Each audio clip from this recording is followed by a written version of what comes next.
Assalamualaikum warahmatullahi wabarakatuh. Salam sejahtera semuanya. Saya Zainal Abidin dari jurusan Bahasa dan Sastra Arab, NIM 24885150019, Universitas Islam Negeri Syekh Nurjadi Cirebon. Sini saya akan membahas dan mengkaji bersama terkait semiotika. Menyingkap makna perjalanan semiotika dari tanda ke interpretasi. Jadi pada kali ini kita akan membahas semiotika mulai dari definisi, teori-teori dari tokoh-tokoh ternama semiotika, dan lain-lainnya. Kita juga akan menyajikan contoh-contohnya.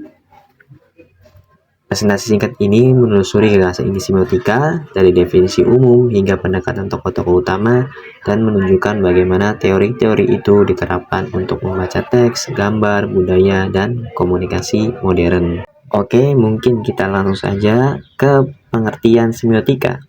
Apa itu semiotika? Semiotika berasal dari kata bahasa Yunani, yaitu semion, yang berarti tanda. Nah, semiotika itu apa? Jadi semiotika adalah bidang keilmuan dalam linguistik yang mempelajari sistem tanda dan produksi makna. Tanda itu mencakup apa aja? Tanda itu mencakup kata, gambar, gestur, objek, praktik sosial, pokoknya semuanya itu bisa bermakna.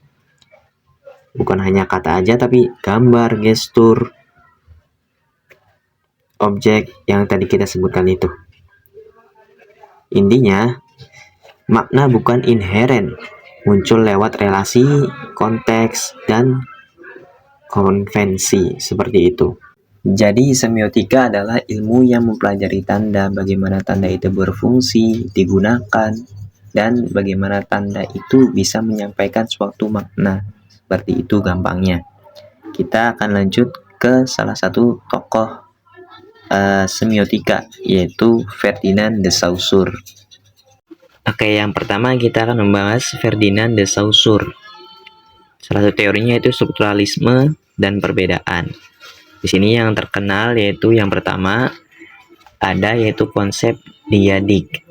Saussure menjelaskan bahwa sebuah tanda bahasa terdiri dari dua bagian yang tidak terpisahkan, penanda atau bentuk fisik seperti bunyi atau huruf, dan petanda yaitu konsep atau ide yang muncul di pikiran kita. Keduanya membentuk satu kesatuan tanda. Yang kedua yaitu adalah makna melalui perbedaan. Bagi Saussure, makna sebuah kata tidak muncul dari hubungan langsung kata tersebut dengan benda di dunia nyata, melainkan karena perbedaannya dengan elemen lain di dalam sistem bahasa itu sendiri. Yang ketiga, bahasa sebagai sistem. Saussure menekankan bahwa bahasa adalah struktur internal di mana konvensi sosialah yang membuat tanda-tanda tersebut memiliki fungsi. Kesimpulannya, untuk memahami tanda, kita tidak bisa hanya melihat sebagai label tunggal. Kita harus melihat struktur dan relasi antar unsur di dalamnya.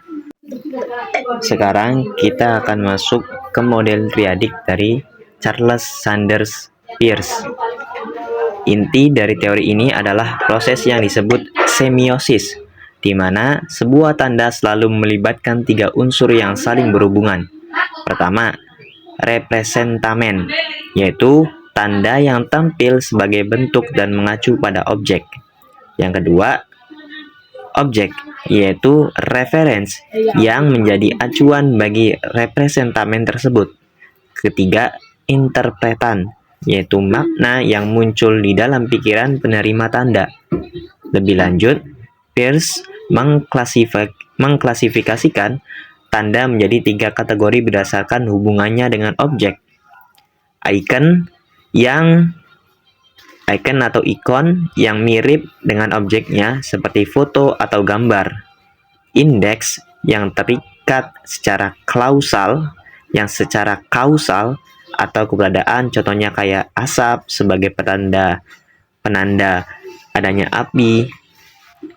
Lalu yang ketiga, simbol yang bersifat konvensional dan bergantungan pada aturan sosial, seperti kata atau isyarat lalu lintas. Jadi, bagi Peirce, pemaknaan adalah proses dinamis yang melibatkan bentuk, acuan, dan interpretasi. Lanjut, kita akan membahas kerangka pemikiran Roland Barthes dalam memaknai tanda yang terbagi menjadi 3 level. Pertama adalah denotasi, yaitu makna yang bersifat langsung atau literal dari sebuah tanda. Kedua adalah makna konotasi atau konotasi, di mana muncul makna tambahan yang diproduksi oleh budaya seperti nilai, emosi, hingga asosiasi tertentu. Ketiga adalah mitos atau yang disebut Barthes sebagai signifikasi kedua. Di tahap ini, budaya bekerja dengan cara mengubah fakta agar terlihat seolah-olah bersifat alamiah dan akhirnya mengabur sistem nilai yang sebenarnya. Secara keseluruhan, pendekatan Barthes ini sangat berguna untuk membaca media populer seperti iklan, fashion, dan foto, guna mengungkap pesan-pesan tersembunyi yang membentuk wacana sosial kita sehari-hari. Kita lanjut akan membahas pandangan John Fiske mengenai bagaimana makna terbentuk dalam komunikasi. Fiske melihat komunikasi bukan sebagai proses satu arah, melainkan sebagai sebuah arena di mana makna diperebutkan. Meskipun pengirim pesan melalui produk media telah memberikan tanda tertentu, penerima pesan memiliki peran yang sangat menentukan. Penerima akan menafsirkan pesan tersebut berdasarkan konteks budaya, identitas, dan pengalaman pribadi mereka masing-masing. Dalam proses ini, Fiske menyoroti beberapa poin penting. Audiens melakukan decoding aktif, yang berarti mereka memiliki kebebasan untuk menerima, menegosiasikan, atau bahkan menolak pesan yang disampaikan. Kedua, makna bukanlah suatu yang final, karena ia akan selalu berubah seiring dengan berjalannya praktik sosial. Jadi, menurut John Fiske ini, makna adalah hasil dari interaksi dinamis antara teks dan audiensnya. Seperti itu. Oke, mari kita bedah bagaimana Charles William Morris. Kita pindah ke Charles William Morris, menyusun peta analitik untuk membantu kita menganalisis teks atau praktik komunikasi secara lebih mendalam melalui 3 dimensi utama. Jadi, si Morris ini itu membagi 3 kajian semiotika. Yang pertama yaitu semantik. Yang pertama yaitu sintaksis yang berfokus pada hubungan antar tanda. Ini mencakup aturan struktur dan bagaimana tanda-tanda dikombinasikan, seperti itu.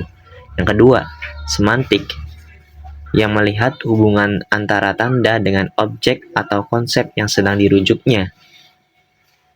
Yang ketiga, pragmatik yang sangat penting dalam komunikasi, yaitu hubungan tanda dengan penggunanya, bagaimana konteks penggunanya, serta apa efek sosial yang ditimbulkan. Peta analitik dari Morris ini sangat membantu kita untuk memisahkan dimensi kajian saat melakukan analisis, sehingga kita bisa memahami pesan secara utuh dari berbagai sudut pandang.